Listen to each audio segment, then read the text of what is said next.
Hello student, कैसे हैं आप सब। आशा करता हूं कि आप लोग मस्त और स्वस्थ होंगे। और जो आप बोर्ड पे प्रश्न देख रहे हैं, ये अक्सर बिहार बोर्ड में पूछ दिया जाता है कि सिद्ध करें कि दो संख्याओं का गुणनफल उसके एलसीएम और एचसीएफ के गुणनफल के बराबर होता है। और आपको संख्या दिया हुआ रहेगा। देखिए, इस टाइप का 3 प्रश्न मैं आपको करवा देता हूँ, जिससे आपका कॉन्सेप्ट क्लियर हो जाएगा। तो ध्यान दीजिएगा।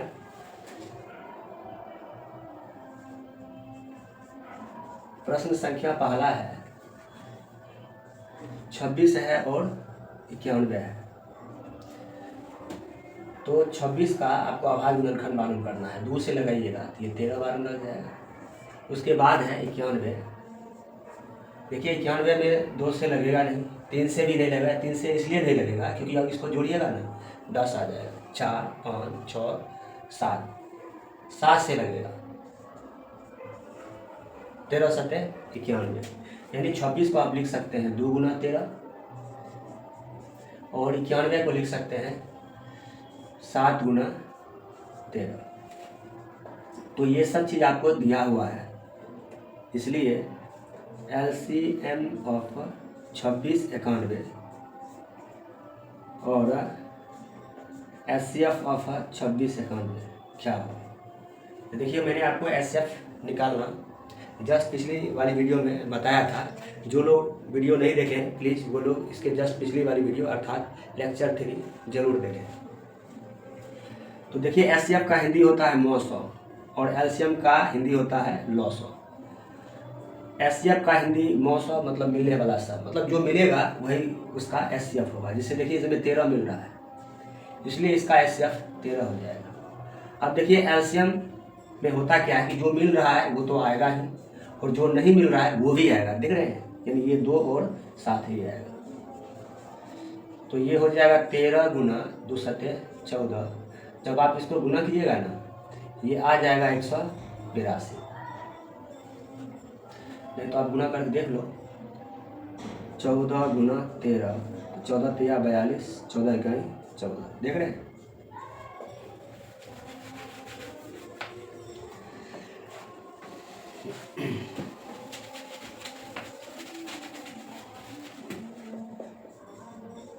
और इसमें आपको प्रूव करना है कि दो संख्याओं का गुणनफल इसके एलसीएम और एचसीएफ के गुणनफल के बराबर होता है। तो मान लेते हैं वो संख्या ए और बी दिया हुआ है, अर्थात ए दिया हुआ है 26 और बी दिया हुआ है 91। 26 गुना 91, 26 और 91 को गुना कीजिएगा। 26 91, ये 6 इकाई 6, सॉरी 26 इकाई 26 हो जाएगा। और लच्छा का 54, 2 × 18, 5 23 हो जाएगा। 6 6 23, यानी ये हो जाएगा 23 66। ठीक है। अब इसके जस्ट बाद इसका हम एलसीएम और एचसीएफ को गुना कर देते हैं। बताइए, इसका एलसीएम कितना आया है। इसका एलसीएम है 182 और एचसीएफ है 13 है। जब आप 182 को 13 से गुना कीजिएगा, 3 दूना 6, 8 का 24, 1 3 3 2 5, और ये हो जाएगा 182। 6 6 8 5 13, ये 2 हो जाएगा, यानी 23 66। ठीक है।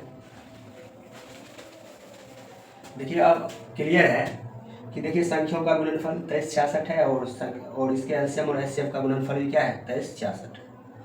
इसलिए आप लिख सकते हैं लास्ट में, अतः दो संख्याओं का गुणनफल इसके एलसीएम और एचसीएफ के गुणनफल के बराबर होता है। प्रश्न संख्या 2 है, 24 और 100 है। 24 और 100 है। जब आप 2 से लगाइएगा 50 बार में लगेगा, 2 से लगाइएगा 25 बार में। अब ये 3 से लगने से रहा, 5 से लगेगा तो 5 5 25। 24 में आप 2 से लगाइएगा, ये 12 बार में लग जाएगा। फिर 2 से लगाइएगा 6 बार में, और 2 से लगाइएगा तो 3 बार में। तो 24 को आप लिख सकते हैं 2 गुना 2 गुना 2 गुना 3, और 100 को लिख सकते हैं 2 गुना 2 गुना 5 गुना 5। अब बताइए इसका एलसीएम क्या होगा और एचसीएफ क्या होगा। जब आप एचसीएफ निकालिएगा तो हम क्या बताए थे कि जो मिल रहा है वो होगा। देख रहे हैं 1 2 मिल रहा है, और भी टर्म मिल रहा है, ये भी मिल रहा है। उसके बाद देखिए और कुछ नहीं मिल रहा है, ठीक है। तो जो मिलेगा एचसीएफ में वही होगा, यानी 4 आ जाएगा। और जब हम इसका एलसीएम मालूम करेंगे, एलसीएम में जो मिलता है वो तो आएगा ही, ठीक है। जैसे ये दोनों मिला ये दोनों आ जाएगा। उसके बाद जो नहीं मिल रहा है वो भी आएगा। कहने मतलब ये हुआ कि ये 2 3 भी आएगा और 5 भी आएगा। 2 गुना 3 फिर 5 गुना 5। तो इस टाइप से आप देख सकते हैं, ये 5 5 25 चौका 100, और आप 6 से गुना कीजिएगा तो 600 हो जाएगा,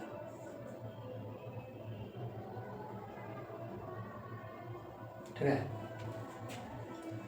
तो अब आपको क्या करना है, ये साबित करना है कि दो संख्याओं का गुणनफल उसके एलसीएम और एचसीएफ के गुणनफल के बराबर होता है।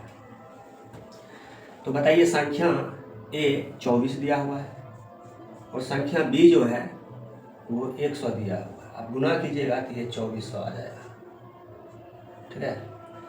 अब बताइए इसका एलसीएम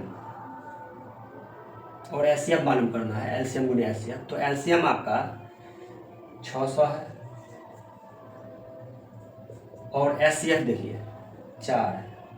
जब इसको आप गुना कीजिएगा तो ये 6 चौका 24 यानी 2400 आ जाएगा, ठीक है। तो इस तरह से ये भी साबित हो गया कि दो संख्याओं का गुणनफल इसके एलसीएम और एचसीएफ के गुणनफल के बराबर होता है। और जब भी इस टाइप का प्रॉब्लम पूछा जाएगा, आपको ऑब्जेक्टिव में पूछा जाएगा या फिर 2 मार्क्स में, जब 2 मार्क्स में पूछे तो थोड़ा एक्सप्लेन कर देना है, और जब ऑब्जेक्टिव में पूछे तो आप डायरेक्टली कैलकुलेशन कीजिए।